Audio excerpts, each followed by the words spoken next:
We are like a goldfish in a small aquarium, perched on the edge of an oceanic beach, who may look lustily, comprehendingly at the lapping waves, and long to feel the cool crest overtaking his fins and enveloping him, while knowing that it will remain forever out of reach, thanks to the thick panes of glass forming the incomprehensible barrier of his existence.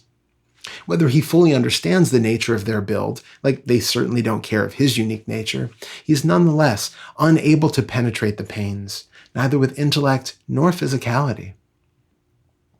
He makes a semblance of peace with his surroundings, looking for tiny comforts, colorful nests, hidden caches of food beneath mounds of dissolving waste, markers of a good life.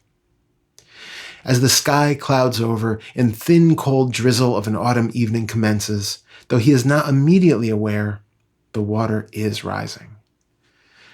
Both the tide of expansive blue and also the relatively inconsequential puddle in which he has made his humble home. And as the tank grows at first imperceptibly fuller, the fish finds himself with just a cautious twinge of curiosity, able to swim to yet higher reaches of glass. Through the warped and shimmering lens, he believes he sees the ocean's tide also swelling closer to greet him. And as he slowly realizes the dim possibility of this great conjoining, this unlikely concomination, he for the first time in weeks, decades, centuries feels excitement rising too. The thrill of escape into the unknown, mystery, the wild everything where he belongs. And as rivulets begin trickling down over the panes of glass, and his nose approaches the edge of the rim, the ocean's waves wash up to brush the tank's base, then recede, leaving only a frothy white residue of their kiss.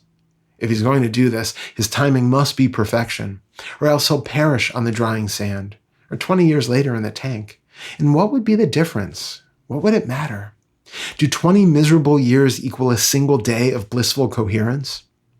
So not thinking, because thought has no proper place in matters of destiny, in matters of the heart's movement within the cosmos, his mouth, still open, now almost instantly dry, is first to breach the water's skin, followed immediately by his fins, now useless, scooping raindrops as they fall, and then his whole shuddering body thrashing with involuntary terror as it rises for the first time above the rim of the tank, sensing above him the cool humidity of air, while beneath a rush of the familiar, cradling him, carrying him upwards to actually feel underneath his belly the inconsequential thinness of the glass.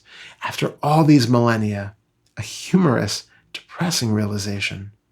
And he teeters on this invisible fulcrum for one timeless instant, until everything in his small, wet universe conspires at once, leaving him, whether he's prepared for it or not, to experience the exhilarating freefall of endless possibility.